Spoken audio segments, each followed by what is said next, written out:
Bismillahirrahmanirrahim. Assalamualaikum warahmatullahi wabarakatuh. Alhamdulillah hamdan katsiran thayyiban mubarakan fi kama yuhibbu rabbuna wa yarda. Asyhadu alla ilaha illallah wa asyhadu anna Muhammadan abduhu wa rasuluh sallallahu alaihi wasallam wa ala alihi wa sahbihi.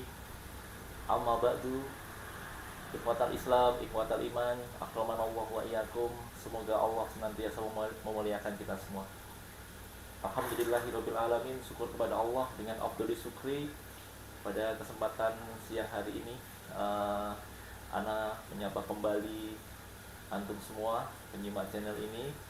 Kemudian pada kesempatan yang lalu juga kita juga sudah mengadakan podcast. Alhamdulillah ini acara siang hari ini kita akan lanjutkan kembali podcast kita, yaitu yang pertama tujuannya adalah mendengarkan kesaksian-kesaksian, testimoni dari ikhwah-ikhwah yang hijrah, sehingga dari pengalaman-pengalaman hijrah ini atau gelombang hijrah ini akan menjadi pelajaran ya, pelajaran, kemudian menjadi ibrah, menjadi pengalaman, dan diambil manfaatnya buat antum semua, khususnya yang masih di dalam Islam jamaah, juga kepada ikhwah muslimin lainnya, sehingga tidak sampai masuk ke dalam ajaran kesesatan Islam jamaah.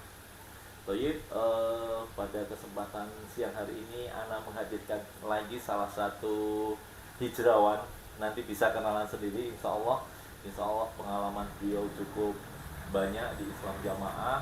Kemudian nanti bisa berbagi cerita dan pengalaman bagaimana kisah beliau bisa hijrah, kemudian apa ajarannya di dalam Islam jamaah sehingga akhirnya bisa berhijrah dan lain sebagainya. Baik, ikhwah muslimin semuanya yang dirahmati oleh Allah, semoga acara-acara seperti ini bisa tetap kita suguhkan kepada antum semua, akhirnya bisa menggugah antum semua yang masih di dalam untuk segera bisa sadar dan meninggalkan kesesatan Islam jamaah. Baik, langsung saja kita sapa beliau. Assalamualaikum. Waalaikumsalam warahmatullahi wabarakatuh. Tapi pada kesempatan siang hari ini kita tadi sudah ana sampaikan, kita mengundang salah satu narasumber ya, yaitu salah satu hijrawan. Yang pertama kita penasaran tentunya siapa beliau, kemudian asal dari mana, kemudian langsung saja perkenalan ini. Perkenalan, silahkan Pak. Ya, silakan. Assalamualaikum. Nama saya Yayat Rohiyat. Ya. Kalau asal asli saya dari Bandung, Jawa Barat. Cuma dari Bandung. Keberadaan saya di Cilacap itu cari maisah saja. Cari maisah, Masya Allah. Sudah lama di Cilacap? Sekitaran 10 tahun ada. Masya Allah, 10 tahun ya. Oke, untuk keluarga, anak mungkin sudah sudah di Cilacap semua, domisili di Cilacap sudah 10 tahun ini. Enggak, cuma itu kadang-kadang di Cilacap, kalau keluarga kadang di Bandung. Kalau yang tetap di Cilacap cuma saya. Oh iya, jadi masih bolak-balik ya, beliau. Kebetulan rumah asli kan di Bandung, di sini cuma usaha saja. Rumah asli beliau ini adalah dari Bandung, Jawa Barat, kemudian di Cilacap adalah dia mengembangkan usaha ya di Cilacap, dan saat ini sedang bolak-balik, kadang pulang ke Bandung, kadang di Cilacap. Alhamdulillah. Baik, ini langsung agak menyasar ke topik ini Pak Yayat. Jadi yang pertama, kok bisa Pak Yayat ini awalnya dari Bandung, latar belakangnya seperti apa diceritakan, kok bisa masuk ke dalam Islam jamaah ini dulu gimana kok bisa ini? Silakan diceritakan. Mungkin berawal dari kebodohan mungkin ya. Berawal dari kebodohan. Karena saya orang yang dalam agama itu boleh dikatakan awam. Cuma biar sedikit dengar juga ya, kalau dulu ada pengajian biasa juga diikuti, cuma mungkin untuk detailnya mengenal dalil atau apa saya sama sekali tidak gitu. Sampai suatu saat saya di Cilacap itu sekitar 2014 menjelang 2015 mungkin. Iya. Ada kebetulan saya ada karena saya di bidang hordeng gitu ya, jualan hordeng. Terus ada konsumen yang minta dibuatkan penutup kursi ya. Kursi. Nah, dan saya waktu itu nggak ada kesempatan, nggak bisa istilahnya, saya juga nggak bisa. Ya bukan nggak bisa, nggak mau mengerjakan lah karena ribet lah. Terus saya carikan teman, operkan ke teman. Nah, teman saya ternyata ya itulah awal mulanya teman saya ya sanggup. Setelah sanggup dia mintakan DP. Nah katanya setelah dimintakan DP, dia teman saya itu datang ke tempat saya. Nah datang dengan bawa cerita. Oh cerita ini tentang agama. Nah Oh, teman mendakwai. iya kebetulan saya itu juga orang yang gimana ya, niatan pengen ilmu juga, Pengen belajar agama. juga. Ya, Nah terus teman saya itu cerita gini tentang kehebatan Islam Jamaah yang dikatakan anti TBC, dia bilang anti tahayul bid'ah khurafat gitu. Dia Masya bilang, Allah. itu. Jadi oke. Jadi teman Pak Yayat ini adalah seorang Islam jamaah, Iya. kemudian main ke tempat Pak Ya, Yayat. sebenarnya saya nggak tahu tadi jadi Islam Jamaah. Tadinya nggak Iya, tahu ya. iya. Cuman beliau selalu mendoktrin atau mendakwai begitu ya. Nggak, pada satu kesempatan itu aja langsung mendokterin, Oh. langsung ngajak ngaji. Nah karena saya kebetulan oh iyalah saya daripada nggak ada ngisi waktu gitu kan, waktu ini ngaji lah buat apa kan dia Oh, iya. di kios cuma bengong-bengong kayak kalau nggak ada kerjaan ini ya menyempatkan Ngaji. diri untuk ngaji gitu kan. Tadinya nggak tahu sama sekali bahwa itu Islam Jamaah atau apa, nggak tahu. Oh, tidak tahu ya, tidak Tidak tahu. tahu, iya. Jadi iming-imingnya ini pengajian yang anti TBC. Nah itu karena saya berasal dari Jawa Barat dan tidak menggitukan semua Jawa Barat kayak gitu enggak, tapi khususnya di kompleks saya itu di sana tuh orang itu mistik itu kayaknya udah jadi Mistik klinik iya ya. klinik itu, jadi tentang pelarisan apa pesan itu dan saya orang yang tidak mau percaya tentang hal itu. Nah Oh. terus saya kalau ngaji bolak-balik ngaji ya tidak begitu kan, ujung-ujungnya kan alah, ada unsur perdukunan saya nggak mau. Nah pas teman saya itu yang cerita, nah di sini katanya nggak ada yang kayak gitu, murni gitu, agama ini urusan. Nah teman saya tertarik, mungkin prinsip saya waktu itu, oh inilah agama yang benar. Masya Allah. Ini saya akhirnya itu pun tidak langsung ngaji di masjid, saya didatangkan mubalik sama dia itu, datangkan mubalik ngajar kita bersolat gitu. Mungkin setelah perjalanan 1 bulan lebih mungkin dari itu baru saya Mau ngaji. ngaji di masjid karena diajaknya kok masjid aja sekarang. Oh, gitu. Jadi awalnya didakwai teman, terus Iya, tertarik, iya. kemudian lebih intensif, terus didatangkan guru ngaji ke rumah. Ke rumah ya. Terus ya tentunya itu ada di doktrin ya Pak Yayat bahwa ini adalah atau seperti apa yang Ya, disampaikan. sebenarnya dokter awalnya cuma saya berkatakan bahwa ini adalah agama yang murni, tidak dicampuri nah itu TBC tadi, TBC tadi apa? tahayul, bid'ah, khurafat. Tahayul, bid'ah, khurafat. Ya, intinya jauh dari kemusyrikan lah gitu kan. Iya. Tapi yang saya aneh awal-awal ngaji saya di masjid gitu ya, tadinya kan di rumah. kios di tangan gitu ya. Terus begitu saya di masjid, dari awal ngaji aja saya udah mulai dengar tentang khurafatnya apa tuh Pak Nur Hasan ya gitu. Kesaksian iya, beliau iya. gini-gini. Nah, itu justru itu yang saya nolak di hati. Cuma lantaran saya tadinya udah keburu tertarik dengan pola ngajinya yang makna gitu ya, itu kan. Iya, Saya iya. diajari makna itu perkataan dalam hadis itu, jadi Iya. akhirnya tak coba dulu jalan lama akhirnya ya itu saya jadi betah di sana gitu. Oh iya, Betah. iya.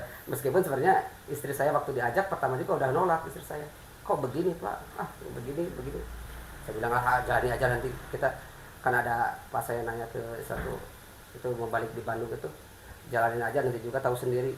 Oh iya, jalani aja nanti tahu sendiri. Dan dia tahu kesesatannya ternyata. Oh, Masya Allah.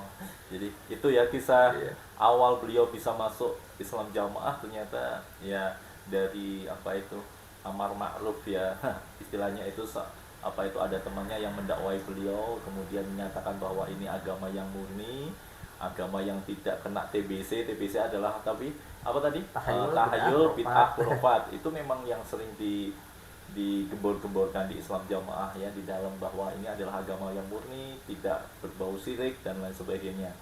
Kemudian Pak Yayat juga sempat tertarik dengan metode pengajaran yang makna itu ya, seperti yang kita sampaikan di channel-channel yang kemarin ya, Ma'asyiral Muslimin, bahwa itu adalah salah satu memang daya tarik mereka. Jadi seolah-olah mengkaji Al-Quran dengan makna begitu, tetapi kalau kita lihat di luar itu banyak sekali yang seperti itu. Jadi tidak hanya di dalam Islam jamaah yang mengaji perkata, bahkan kalau kita lihat lebih detail dengan kaidah bahasa Arab, makna perkatanya pun itu sangat jauh dari kesempurnaan, ya. Itulah yang terjadi dari Islam jamaah. Baik, ada diceritakan lagi Pak ya masalah awal-awal bisa masuk atau sudah cukup?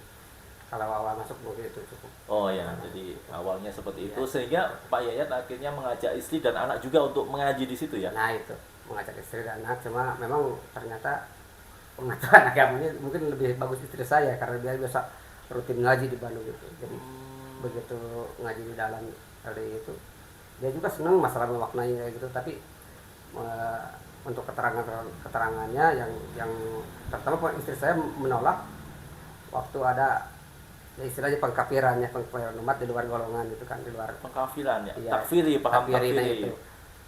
Katanya masalah orang sholat orang itu dikafirkan. Ya saya juga waktu itu sempat terpengaruh juga ya, kan nggak jamaah saya bilang. Gitu ya. Tidak jamaah karena kita tidak ngertian itu kan. Karena di doktrin jamaah di luar jamaah kafir. Cuma lama-lama saya juga hati kecil nolak ketika orang tua saya berarti harus dianggap kafir, jadi itu nolak terus saya. Iya. Nolak terus secara hati nurani, nolak masa. Kadang sholatnya aja rajin bapak saya daripada saya, masa tiba-tiba saya harus berkafir. Masya Allah. Masya Muslim sangat menarik. Jadi setelah Pak Yayat ini masuk ya, jadi diawali dengan materi-materi sederhana seperti kitab sholat, lama-lama doktrin itu masuk ya, seperti doktrin takfiri ya, pengkafiran ya.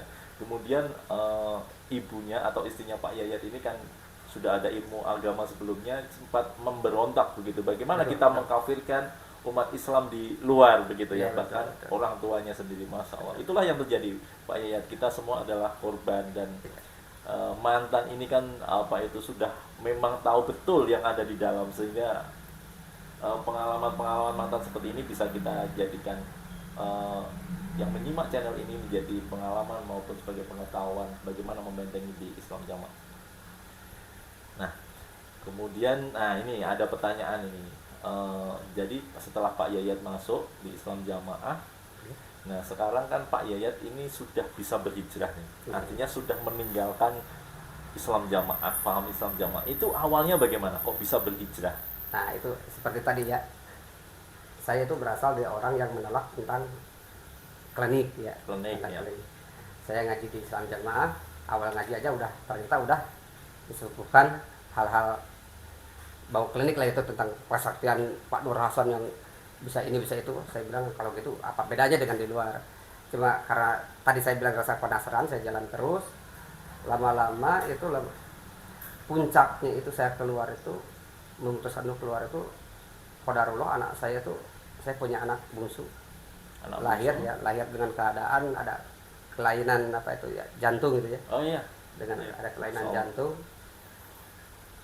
Terus nah itu kiai kelompok saya itu, saya sampai kehabisan cara untuk nolak gimana itu, kehabisan cara untuk nolak karena dia selalu mengarahkan saya untuk berobat ke orang bisa yang asal, yang katanya kan ini orang kita, kalau orang kita kan nggak apa-apa ya, nggak apa-apa, orang bisa, bayangkan. Jadi istilahnya berobat gimana lah, saya nggak tahu ya yang ilmu-ilmuwan mungkin kayak gitu. Nah kata saya kalau kayak gitu, aduh, tiap saya pertemuan selalu ajarkan kayak gitu, sampai disuruh ke Majenang gitu, ke ya kalau menurut saya itu dukun lah kayak gitu ya, tapi katanya kan orang kita. Nah sedang saya dari dulu aja kan nolak hal kayak gitu. Sekarang logikanya kayak gini, orang yang anak saya yang jelas-jelas itu harus ditangani secara medis ya, yang ujung-ujung juga operasi kan, memang ujung-ujung juga operasi, diharuskan ke orang bisa dengan alasan orang kita. Nah kalau begini saya bilang orang Islam jamaah itu berarti yang katanya tidak TBC itu ternyata justru TBC gitu kan, ada pelakunya juga orang kita itu kan. Nah dari itu jadi saya nolak, tapi setiap kesempatan saya terus diarah-arahkan gitu, jadi akhirnya saya malas berangkat ngaji. Nah itu dari awalnya saya nggak berangkat ngaji sekalian, 3 kali nggak berangkat ngaji disusul, terus saya tetap nggak mau berangkat, bahkan saya Jumatan juga udah Jumatan di luar itu. Oh, iya. Udah di luar. disusul sampai puncaknya itu disusul dengan membalik tempatannya gitu kan. Oh, Kiai kelompok yang membalik tempatan usul ke saya, ya kita bicara ini itu. Saya bilang biarkanlah, saya lepaskan aja saya lah. Saya tadinya juga orang dari luar yang ngaji di sana juga, ya niatan cari ilmu. Terus kalau misalnya saya tidak ada kecocokan, karena ngaji itu bukan paksaan ya, baik. bukan paksaan. Saya ngaji bolak-balik, saya pernah di Muhammadiyah, di Persis, di apa, saya bilang ngaji. Kalau NU malah saya tempat saya kan tempat NU juga ya, lingkungan saya. Jadi ngaji itu saya bilang kalau nggak ada paksaan, mau berangkat, mau enggak. Dan ini juga udah, saya kalau nggak berangkat ya udah aja, saya nggak apa-apa buat saya kan. Kenapa harus begini, harus dipaksa harus ngaji gitu kan. Ya. Bahkan sempat marah-marah itu yang apa namanya, mau baliknya itu sampai udah ngepal-ngepal tangan kayaknya, sampai baru kali ini katanya. Begitu. Iya, gini jadi saya punya namanya, karena saya kan ru'yah biasa ya. Iya. Punya ru'yah yang bandel. Iya, mungkin baru kali itu ada orang yang di kelompok itu yang keluar mungkin saya. Oh, gitu. tahu. Iya. Jadi keluarnya Pak Yayat dari Islam Jamaah itu memang murni dari ini ya, ketidakcocokan. Ada tulisan tentang klinik. Tentang klinik itu iya, ya. tentang klinik. Kalau gelombang hijrah ini ada pengaruhnya nggak dengan keluarnya ustadz-ustadz kita, itu ada juga? Waktu itu saya nggak mengenal sama sekali. Malah tidak mengenal. Tidak mengenal sama sekali.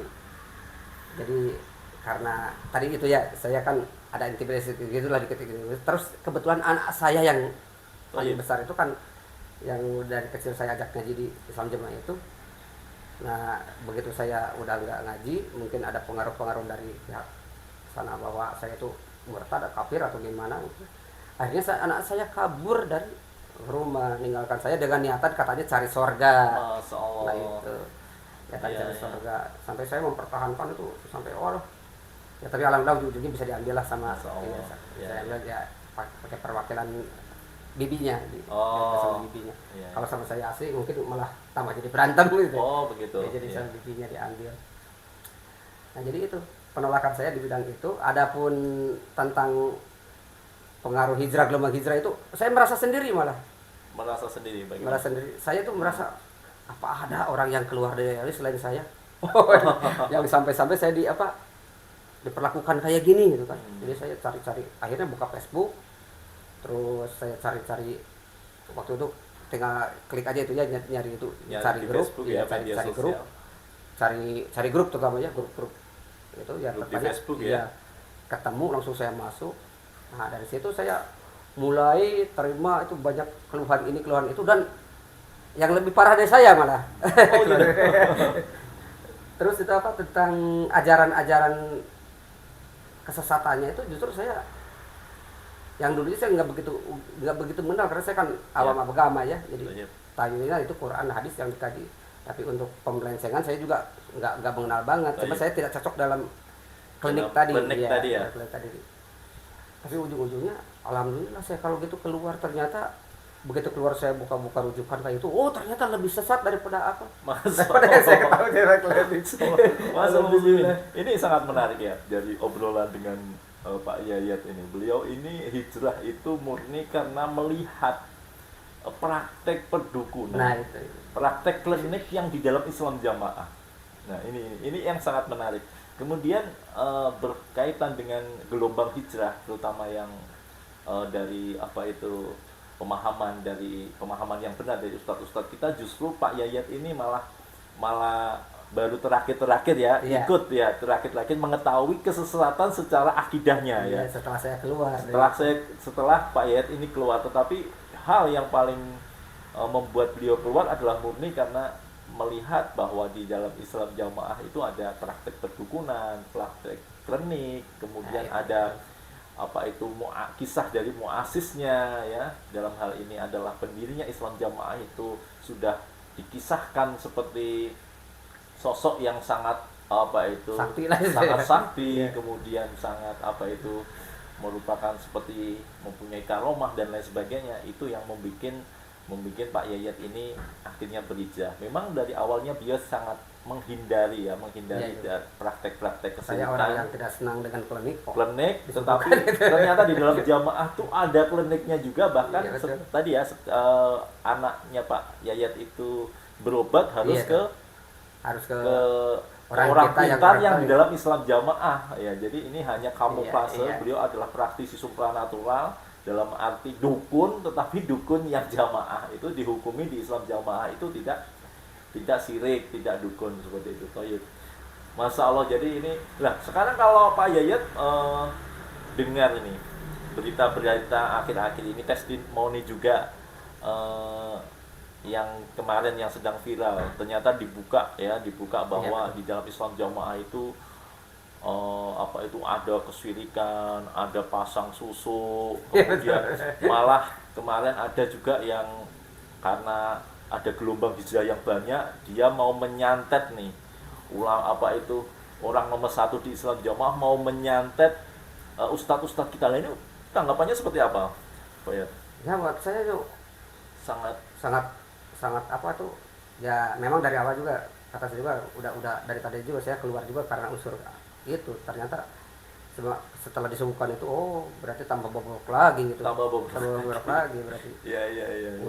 Sampai saya pernah bikin status di Facebook itu, alhamdulillah untung saya bisa keluar, kalau tidak saya bilang kalau tidak berarti saya justru untuk menghindari hal-hal begitu, tapi saya malah diam di grupnya orang-orang begitu. Saya bilang untung saya keluar. Berarti Pak Yayat tadi ada statement untung saya bisa keluar. Ternyata apakah di Pak Yayat tuh mau keluar itu seperti ada ancaman persekusi atau ancaman ya getakan lah minimal itu Ya. ada. Cuma tadi aja waktu kan tadi Ya. ceritakannya ditangi itu, kalau secara ancaman ancaman fisik dari itu saya nggak dengar. Cuma kalau ancaman di Facebook memang banyak yang ngancam saya, iya, karena iya, saya iya. kan terfrontal ya. Iya, Orang iya. lain belum nyebut, orang Iya. lain belum nyebut Iya. nama itu saya udah nyebut duluan Oh itu kan. iya. Banyak yang ngancam, tapi alhamdulillah cuma nggak sampai terjadi apa-apa. Alhamdulillah. Iya. Berarti memang Masal Muslimun sangat menarik ya kisah perjalanan hijrah beliau tadi sudah disampaikan. Nah ini kita ada pertanyaan lagi nih. Jadi ini pertanyaannya mengenai ajaran di Islam jamaah nih. Jadi menurut Pak Yayat nih sekarang yang sudah hijrah nih, dengan kacamata yang sudah hijrah sekarang, berarti apa saja nih kira-kira kesesatan atau penyimpangan di dalam Islam jamaah yang bisa disimpulkan berdasarkan pengalaman Pak Yayat setelah hijrah? Kalau menurut saya penempatan makhluk di atas Tuhannya gitu kan. Toyib. Yang paling buat saya itu sesat ya, penempatan makhluk di atas Tuhannya. Toyib. Jadi surga nerakanya manusia itu tergantung imamnya. Berarti itu yang paling buat saya. Toyib. Jadi kalau begitu saya berpikir mana hak Allahnya kalau begitu. Iya. Masa Allah bisa melepaskan haknya kepada makhluknya. Toyib. Nah itu Iya. yang paling menurut saya paling Ya, sesat itu. kalau praktek-praktek seperti mengkafirkan itu juga memang sudah tidak setuju sebenarnya. Sudah tidak setuju. Secara hati nurani itu sudah tidak setuju. Ya. Mengkafirkan yang di Bahkan luar. setelah saya keluar ya, setelah keluar sebetulnya, kalau saya tahu bahwa ternyata batas kafir dengan Islam itu sholat itu kan, ada yang keterangan yang begitu. Jadi orang yang masih sholat itu berarti orang masih Islam, bukan kafir. Baik. Saya sampai ya Allah untung keluar. Coba kalau saya di dalam terus berarti saya nggak bakal nemu dengan ilmu yang benar. Taunya ilmu itu ya ilmu mereka saja Islam jamaah. Tapi setelah saya keluar, walah, ini ilmu yang di Islam jamaah itu dikatakan hampir semua salah ya, hampir semua salah gitu kan. Baik. Memang ada yang Memang ada bagusnya baiknya. benar, ada baiknya, tapi kalau dikatakan hampir semua salah berarti hampir semua salah tentang pemelencengan ayat-ayat aja kan. Toyib. Ya, pemelencengan ayat yang tujuannya kemana dia pakai, kemana, Toyib. yang keterangan tentang Anisa itu yang itu kan itu bicara tentang apa di situ kan. Anisa itu pokok pembicara itu kan tentang bab waris ya, hukum waris. Kok bicara bab hukum waris terus dipakai untuk pengkafiran orang kan. Toyib. Jadi saya makin alhamdulillah saya keluar. Kalau enggak kayaknya waduh. Ya. Karena saya orang awam dalam agama, mungkin dicekok kayak gitu ya nyusruk terus kayaknya. Cuma saya alhamdulillah karena saya orang yang tidak mau menerima teman klinik awal itu aja. Kalau saya tidak ada sistem penolakan di klinik, mungkin ya saya enjoy di dalam. Masya Allah. Tapi karena ya itu alhamdulillah berarti cara Allah membuka saya gitu ya. Masya Allah. Disuguhkan dengan klinik-klinik ternyata yang Iya, membuat iya. saya keluar. Kalau untuk secara detailnya kesesatan ajarannya justru saya menemukan kesesatannya setelah saya keluar, setelah saya banyak belajar di luar. Oh, Masya Iya. Allah. Tapi Masya muslimin, betapa tinggi Allah memberi karunia dan hidayah taufik bagi kita kepada beliau. Artinya sejak awal pun beliau sudah ditunjukkan oleh Allah tidak ingin sesuatu yang berbau syirik ya. Ini adalah a'dhamu ibadah, berarti ibadah yang paling tinggi sebenarnya, atau ilmu yang paling dasar, yang paling fundamental dan paling tinggi. Karena beliau sudah anti syirik ya. Iya. Alhamdulillah sekarang setelah hijrah justru kita malah bisa mengkaji kitab tauhid ya, maksudnya itu ya, sudah bisa mempelajari ilmu tentang tauhid dan menjauhi kesyirikan. Iya. Ya, tadi Ana sempat ingin menyinggung lagi tentang anak Pak Yayat tadi yang sempat memberontak kepada orang tua tadi. Jadi anaknya sempat terdoktrin ya, terdoktrin di Islam Jamaah karena Pak Yayat sudah keluar ya. Iya. Anaknya masih bertahan coba sana. dipertahankan oleh pengurus ya. Nah itu bahkan katanya mau pesantrenkan, mau disekolahkan, katanya mau disayangi. Saya sempat bilang begini, yang lebih menyayangi anak itu Orang tua. orang tuanya. Terima kasih anak saya disayangi, ini mau dididik apa-apa. Tapi itu tanggung jawab saya, biarkan menjadi tanggung jawab saya. Oh, iya, iya. Itu ada. Jadi sedih juga sih waktu tinggal anak, bayangkan anak paling besar, Anak paling anak besar. pertama. Dan Sampai saya terdoktrin. nangis malah. Iya. Itulah maksud muslimin. Jadi doktrin di Islam Jamaah yaitu mendoktrin seorang anak, di mana anak ini didoktrin ya bahwa bapaknya adalah seorang yang sudah keluar dari Islam Jamaah, sudah bukan lagi orang Islam lagi, maka pisahilah bapak Anda, bapak antum untuk sehingga masih tetap di dalam surga. Ini adalah doktrin yang di dalam Islam Jamaah. Beliau adalah yang sudah mengalami doktrin sendiri itu. ya. Jadi ucapan kami selama ini atau ucapan ustadz-ustadz kami tidak hanya isapan jempol semata, tetapi itu adalah real yang terjadi, yang dialami, dan benar-benar terjadi di ikhwah-ikhwah hijrah seperti Pak Yayat ini, Masya Allah. Semoga semakin membukakan ya mata kita dan hati nurani kita untuk melihat ini lebih jernih dengan akal pikiran yang jernih, sehingga kita betul-betul bisa tahu akar kesesatan di dalam Islam Jamaah. Nah, sekarang ada pertanyaan ini, Pak Yayat, pengalaman atau perasaan Pak Yayat setelah hijrah itu seperti apa? Setelah hijrah ini apa yang dirasakan? Alhamdulillah, ibaratnya saya kembali ke awal ya, kembali ke awal. Karena saya awalnya kata mereka orang luar, yang dimana orang luar itu bebas, bukan berarti bebas sesuka hati ya. Bebas kan orang yang namanya orang iman tetap bebas juga, ada aturan itu, tapi bebas, nggak terkungkung harus eksklusif jadi menganggap berbetonah lah kayak gitu aja. Oh, iya. Jadi seolah-olah kita baik depan padahal kita menajiskan, mengkafirkan. Ya berarti begitu saya keluar ya alhamdulillah kembali ke yang dulu, yang agama Islam itu yang Rahmatan lil alamin. ya.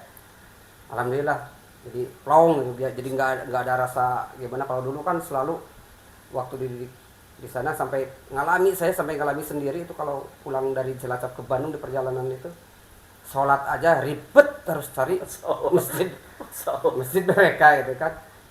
Adapun berjamaah ya orang lain sebentar sholat, saya malah diam dulu di luar itu, nunggu selesai sholat baru saya sholat sendirian atau berdua sama anak. Nah sekarang alhamdulillah berarti saya kembali lagi ke yang dulu, yang bebas, yang tidak ada sekat di antara orang muslim. Alhamdulillah. Berarti lega sekali. Sekali. Justru saya malah dengar Pak Yayat ini sekarang sudah mulai belajar bahasa Arab, kemudian sudah mengikuti kajian-kajian sunnah. Ya. Alhamdulillah. Itu yang dirasakan semakin ilmu yang di dalam Islam Jamaah itu ternyata seperti apa? Kalau boleh. Nggak ada apa-apanya. Nggak ada apa-apanya. Masuk muslimin ini pernyataan yang jujur ternyata. Ya, nggak ada apa-apanya. Kemudian bikin malu malah kalau bicara tentang ilmu. Kalau seandainya Saya kan bukan seorang mubalik ya. Baik. Kalau seorang mubalik saja, kalau seorang mubalik Islam Jamaah kayaknya naik mimbar di depan umum kayak memalukan. Gak ada apa-apanya. Gak ada apa-apanya. Ternyata ustadz-ustadz di luar, kemudian keilmuan di luar Islam Jamaah itu Lebih mumpuni. jauh lebih luas, jauh lebih ini ya, kebenarannya. Dulu saja saya, karena saya kurang tahu dalam ngaji, suka dulu juga tapi tidak mendalami kan. Iya. Jadi saya sekarang mendalami itu justru saya setelah keluar dari Islam Jamaah karena pengen cari misalnya pembanding gitu kan. Oh, iya. Kok ini jadi pengen itu. Jadi ya ada baiknya juga saya pernah masuk di sana, berarti setelah itu jadi semangat cari ilmunya bisa tinggi gitu daripada sebelumnya gitu kan. Yeah. Jadi Masul Muslimin, perjalanan hijrah seseorang itu bermacam-macam. Ada yang lurus, mungkin semoga seperti antum semua yang belum sempat masuk dalam Islam Jamaah. Ada juga yang seperti kami-kami ini. Jadi kami-kami ini pernah tersesat di salah suatu organisasi Islam yang justru kesesatannya itu sangat fatal ya. Kemudian kami sempat terlena ya puluhan tahun seperti Ana dan Pak Yayat ini, sehingga saya mungkin kurang lebih 5 tahunan. 5 tahun ya. Kemudian akhirnya bisa keluar.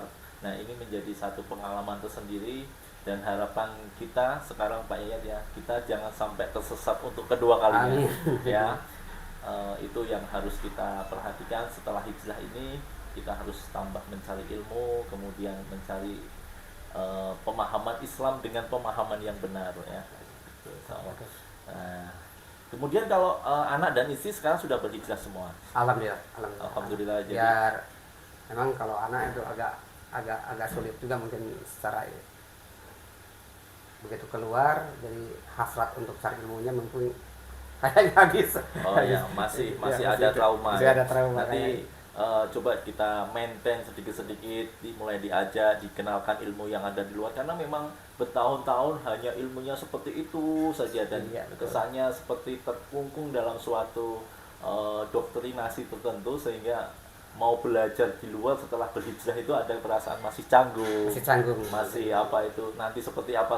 Nah, itu yang harus kita kasih pengertian ya Pak ya kepada sebagai pengalaman kita kepada umat Islam pada umumnya, juga ikhwah hijrah kita yang mungkin masih ada juga di dalam Islam Jamaah.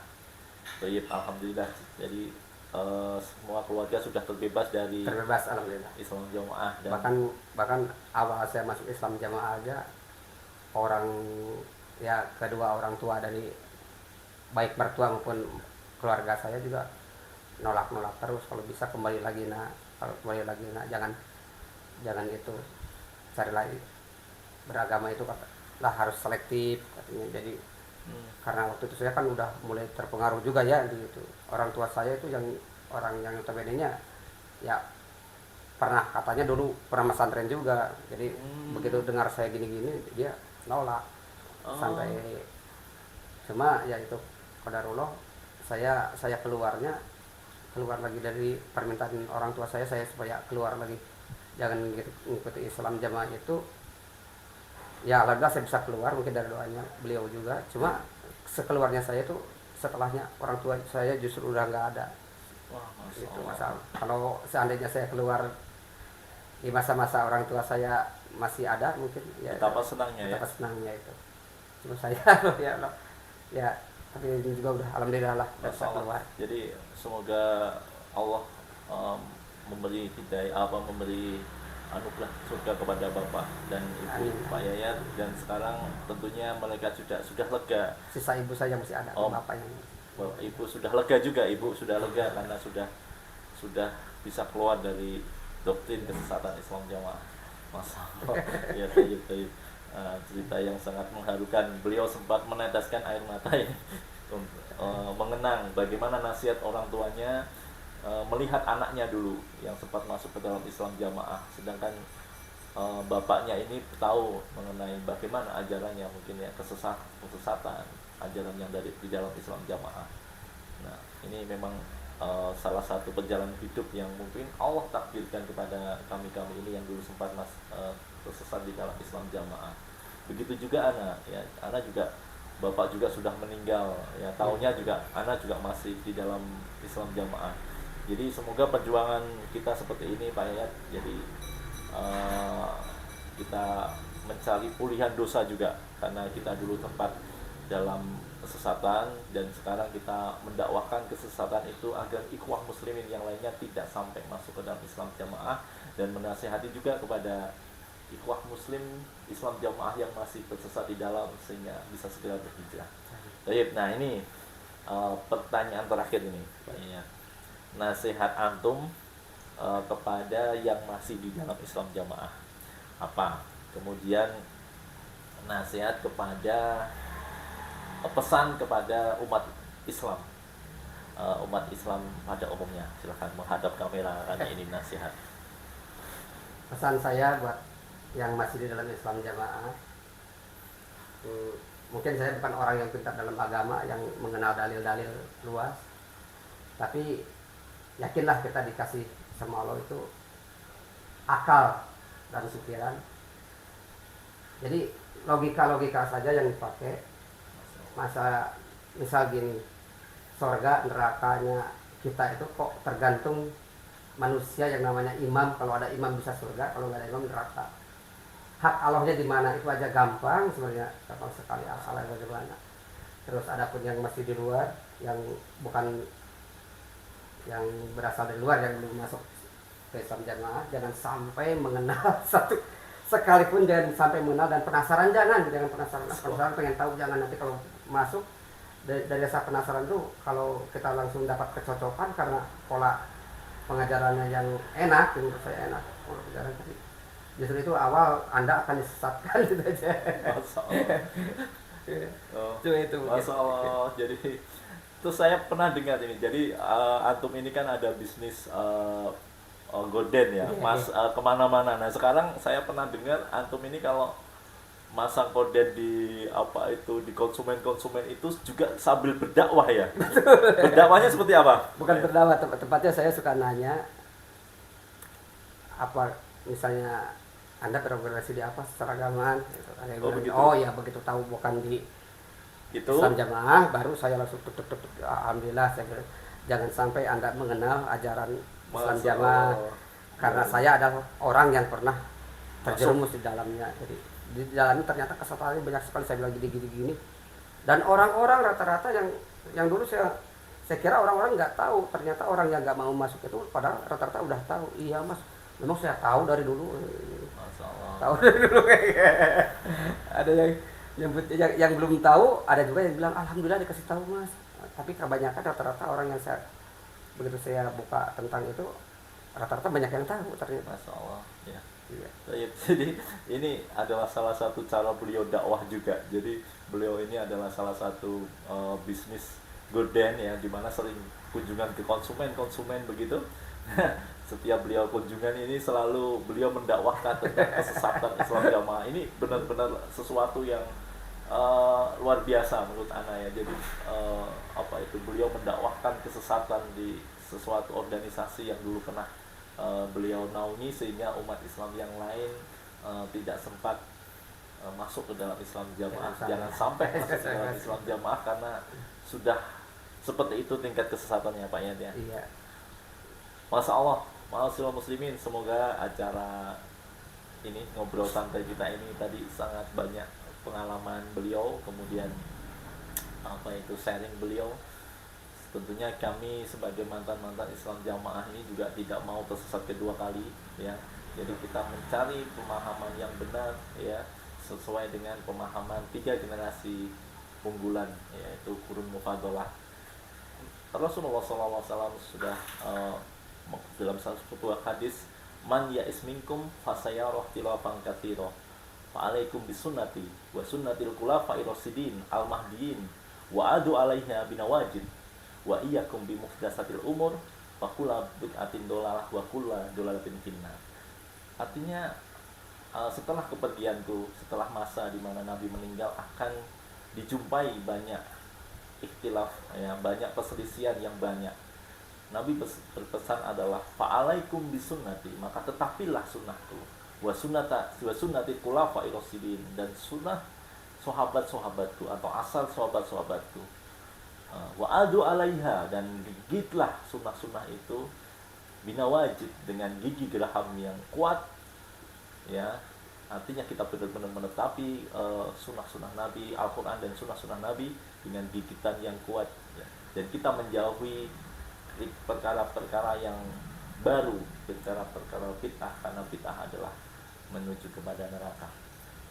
Thayyib, alhamdulillah, syukran atas kehadiran beliau. Semoga menjadi ladang dakwah Amin. kami, kemudian juga bisa menyadarkan yang masih di dalam Islam Jamaah. Video ini banyak kami tujukan kepada antum, sehingga antum bisa menyimak testimoni di mana tadi sudah disampaikan pernyataan yang saya kira sangat natural sekali, sangat jujur sekali, bahkan beliau sempat menangis tadi. Sehingga dengan acara ini antum semua yang masih ragu-ragu, yang masih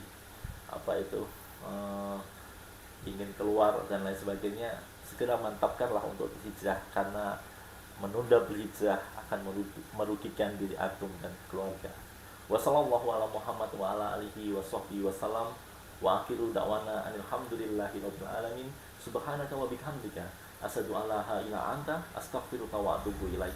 Wassalamualaikum warahmatullahi wabarakatuh.